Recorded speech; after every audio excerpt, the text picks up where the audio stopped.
Hello friends, welcome to our YouTube channel Vajpayee logical classes.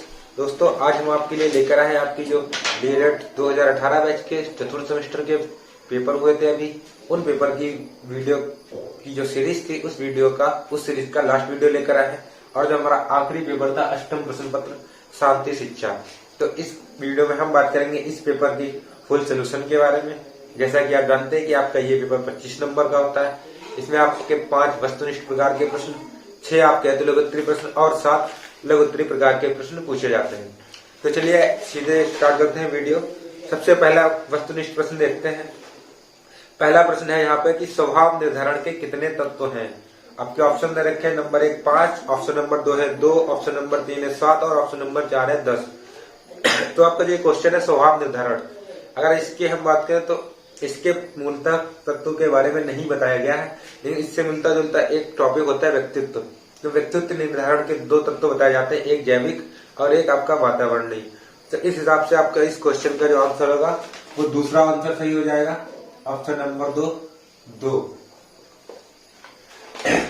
इसके बाद बात करते हैं नेक्स्ट क्वेश्चन की। क्वेश्चन नंबर 2 है आपका, एक कोटेशन दे रखी, चरित्र आदतों का पुंज है। यह कथन किसका है? क्या है कोटेशन? चरित्र आदतों का पुंज है, यह किसका कथन है? आपका पहला ऑप्शन दे रखा है सैमुअल स्माइल्स, ऑप्शन नंबर 2 दे रखा है डम्बिले, option number 3 Carter B good और ऑप्शन नंबर 7 एस मुनरो। तो इस क्वेश्चन में आपका पहला ऑप्शन सही है।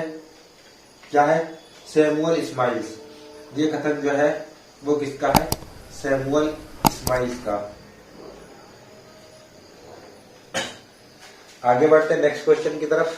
नेक्स्ट क्वेश्चन है आपका, समस्त शिक्षा शांति के लिए है, यह परिभाषा किसकी है? फिर से एक कंडीशन है हमारे पास, समस्त शिक्षा शांति के लिए ही है, यह परिभाषा किसकी है? आपका पहला ऑप्शन दे रखा Maria Montessori, option number B है Mahatma Gandhi, option number C है टैगोर और ऑप्शन नंबर 4 है विवेकानंद।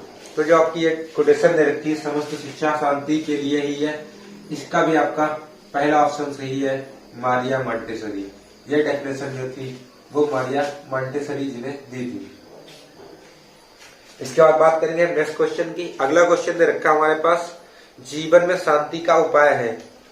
जीवन में शांति का उपाय है, आपका पहला ऑप्शन दे रखा उचित शिक्षा तंत्र, ऑप्शन नंबर 2 दे रखा पाठ्य सहगामी क्रियाएं, ऑप्शन नंबर 3 उचित सामाजिकरण और ऑप्शन नंबर 4 उपरोक्त सभी। तो देखिए, जीवन में शांति के उपाय क्या हो सकते हैं? उचित शिक्षा तंत्र भी हो सकता है, पाठ्य सहगामी क्रियाएं भी हो सकती है, उचित सामाजिकरण भी हो सकता है। तो इस हिसाब से इस क्वेश्चन का आपका चौथा ऑप्शन सही हो जाएगा, उपरोक्त सभी।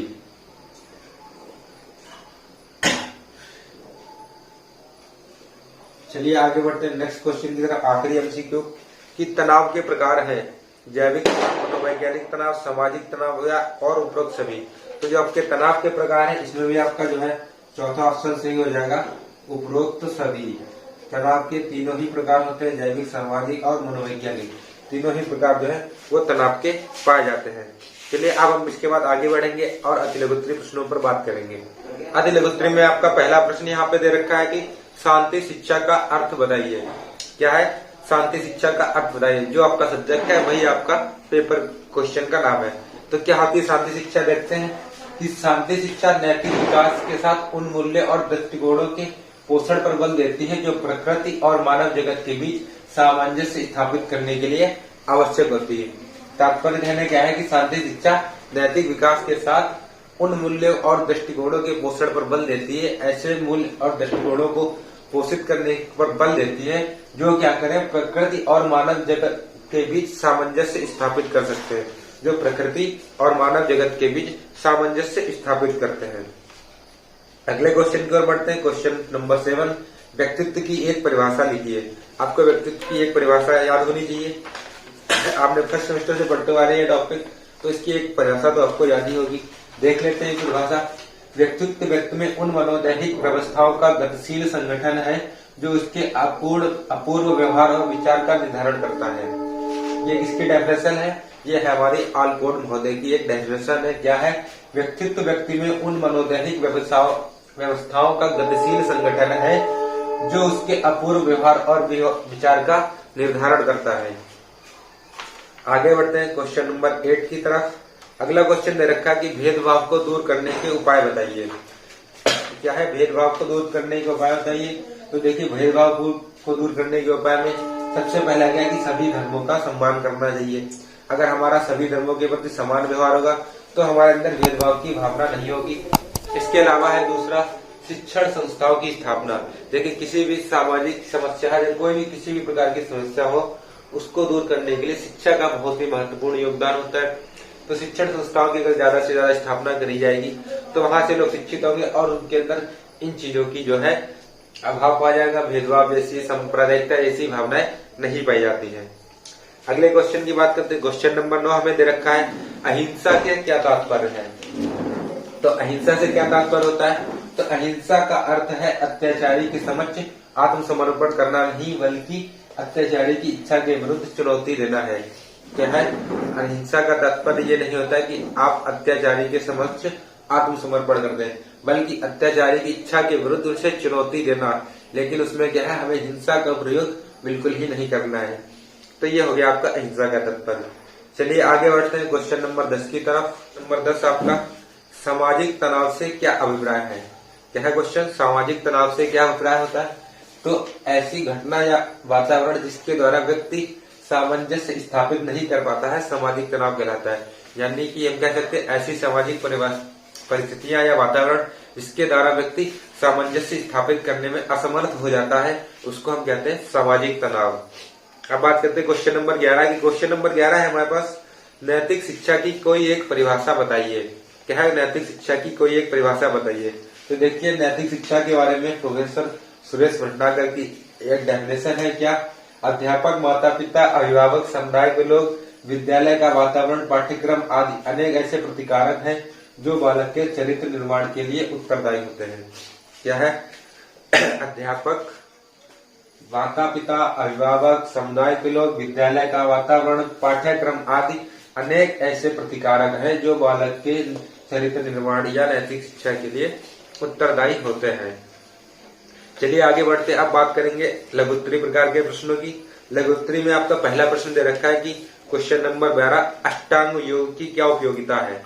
क्या है, अष्टांग योग की क्या उपयोगिता है।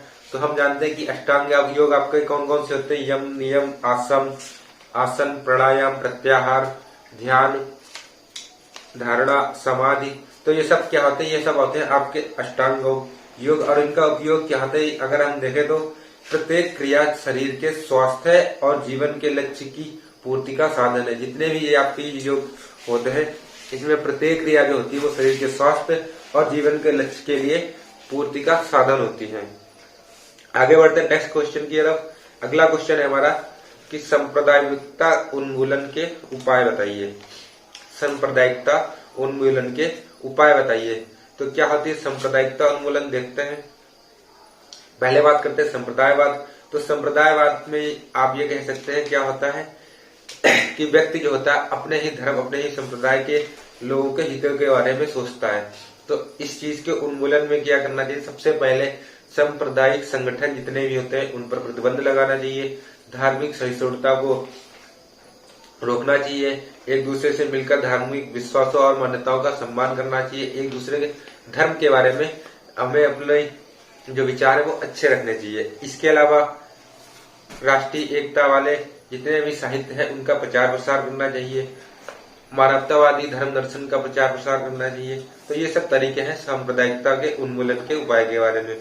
अगला क्वेश्चन है हमारा कि महात्मा गांधी के अनुसार शिक्षा के उद्देश्य। तो गांधी जी के अनुसार शिक्षा के उद्देश्य क्या थे। गांधी जी के हिसाब से शिक्षा का सबसे बड़ा उद्देश्य ये था कि जो शिक्षा वो हमेशा जीविकोपार्जन के लिए होनी चाहिए। मतलब ऐसी शिक्षा किसी काम की नहीं जो व्यक्ति के जीविकोपार्जन के लिए काम में ना आ सके। इसके अलावा उनका उद्देश्य था कि शिक्षा द्वारा व्यक्ति सामंजस्यपूर्ण विकास कर सके। व्यक्ति का एक तरीके से ऑलराउंड डेवलपमेंट भी होना चाहिए। और सब इसके अलावा शिक्षा द्वारा व्यक्ति का नैतिक विकास भी होना चाहिए। और जो शिक्षा है वो व्यक्ति के मुक्ति का उद्देश्य होना चाहिए। शिक्षा के द्वारा क्या होना चाहिए, व्यक्ति को मुक्ति मिल जाए, या इस तरीके से कह सकते हैं कि व्यक्ति को बुराइयों से मुक्ति मिले। अब बात करते हैं नेक्स्ट क्वेश्चन की। नेक्स्ट क्वेश्चन है आपका भारतीय दर्शन की प्रमुख विशेषताएं बताइए। क्या है भारतीय दर्शन की प्रमुख विशेषताएं। तो अगर हम बात करते हैं भारतीय दर्शन की प्रमुख विशेषताओं की, तो जो हमारा भारतीय दर्शन है वो आदर्शवादी मूल्यों का एक समावेश होता है। आदर्शवादी मूल्यों की बात करें तो सत्यम शिवम सुंदरम के जो आपके मूल्य है उन पर हमारा भारतीय दर्शन पूरा टिका हुआ है। भारतीय दर्शन का जो हमारा स्वरूप है ना वो आदर्श है, एकदम एक तरीके से भारतीय दर्शन आइडियोलॉजी है, धर्म और धर्म का आइडियल होता है आपका भारतीय दर्शन। और इसके अलावा हमारे भारतीय दर्शन में प्रकृति प्रेम की शिक्षा, कर्तव्यों की शिक्षा और अहिंसा एवं असहिष्णुता की शिक्षा भी इन चीजों के बारे में बताया गया है हमारे भारतीय दर्शन के बारे में। अगर इसकी विशेषताओं की बात करें तो अगला क्वेश्चन है हमारा क्वेश्चन नंबर 16, आत्म जागरूकता की विभिन्न स्थितियां बताइए। यानी कि आत्म जागरूकता या कह सकते हैं कि स्व जागरूकता की विभिन्न स्थितियां क्या होती। तो स्व जागरूकता की स्थितियां आपकी से शांत है, उत्साहीपन है, आक्रामक है या नियमित, इस तरीके की जो स्थितियां होती है वो आपकी आत्म जागरूकता की स्थितियां होती है। इसके बाद बात करते हैं नेक्स्ट क्वेश्चन की। अगला क्वेश्चन है क्वेश्चन नंबर 17, भ्रष्टाचार को दूर करने के उपाय बताइए। बहुत ही कॉमन सा क्वेश्चन है, आपने बेसिक लेवल से इन चीजों के बारे में पढ़ते आ रहे हैं कि क्या हो सकते हैं भ्रष्टाचार को रोकने के उपाय। एक सबसे पहला तो उपाय यही होता है कि सरकार को भ्रष्टाचार को रोकने के लिए खिलाफ कठोर से कठोर कानून बनाए जाने चाहिए। इसके अलावा हम जानते हैं कि विद्यालय जो होता है आपका समाज का लघु रूप होता है। जिस समाज में जितना अधिक विद्यालय होते हैं, शिक्षा का प्रसार ज्यादा होता है, वहां पर भ्रष्टाचार जैसी गतिविधियां कम पाई जाती है, लोग जागरूक होते हैं इन चीजों के बारे में।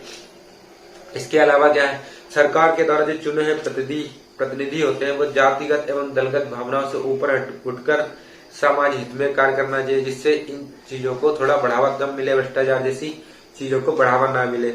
इसके अलावा जो आपके अदालतों या न्याय के मंदिर में बैठे हुए जो जज है, न्यायाधीश है, उनको अपने डिसीजन देते समय किसी भी जोर दबाव या किसी की सिफारिश का न उपयोग करके स्वतंत्र रूप से डिसीजन देना चाहिए, जिससे कि भ्रष्टाचार जैसी गतिविधियां कम हो सके। इसके बाद बात करते हैं लास्ट क्वेश्चन की। आपका लास्ट क्वेश्चन है कि बच्चों के चरित्र निर्माण में परिवार के सदस्यों का क्या योगदान है। आपका लास्ट क्वेश्चन है कि बच्चों के चरित्र निर्माण में परिवार के सदस्यों का क्या योगदान होता है। तो किसी भी परिवार में बच्चों के लिए अगर हम कह सकते हैं कि उनकी प्राथमिक पाठशाला होती है उनका परिवार, तो परिवार के लोगों का, सदस्यों का जिस तरीके का चरित्र होता है उसका पूरा फर्क पड़ता है बच्चों के ऊपर। अगर परिवार में सभी लोग सज्जन है, अच्छे पदों पर काम कर रहे हैं, उनका व्यवहार अच्छा है, तो उस परिवार के बच्चों का भी जो व्यवहार होता है वो अच्छा होता है। इसके अतिरिक्त बालक के जो बालकाल में सामाजिक गुणों का जो विकास होता है, उनके जीवन मूल्यों का जो विकास है वो भी परिवार पर ही निर्भर करता है। परिवार के द्वारा बच्चों में चरित्र और नैतिक शिक्षा की शिक्षा परिवार दोनों के द्वारा ही उन्हें प्रदान की जाती है। अब इसके अलावा व्यक्तित्व के विकास में परिवार का बहुत ही बड़ा योगदान होता है। तो ये सब कारण होते हैं जो हमारे बच्चों के चरित्र निर्माण में उनके परिवार का योगदान रहता है। तो ये होगा ये आपका जो शांति शिक्षा वाले पेपर था उसके पूरे कंप्लीट क्वेश्चन का सोल्यूशन हो गया है। और हमारी जो यहाँ पर सीरीज चल रही थी आपकी पेपर सोल्यूशन की 2018 बैच के चौथे सेमेस्टर की, वो भी आज यहाँ पर कंप्लीट हो गई। तो उम्मीद करते हैं आपको सारे पेपर्स के सोल्यूशन अच्छे से समझ में आ गए और आपने ज्यादा से ज्यादा स्कोर किया होगा। तो अगर आपको हमारा वीडियो पसंद आया तो प्लीज वीडियो को लाइक करें, शेयर करें, चैनल को सब्सक्राइब करें तथा बेल आइकन को ऑल पर सेट कर लें, जिससे आने वाले हर वीडियोस का अपडेट आपको टाइमली मिलता है। वीडियो में लास्ट तक बने रहने के लिए धन्यवाद।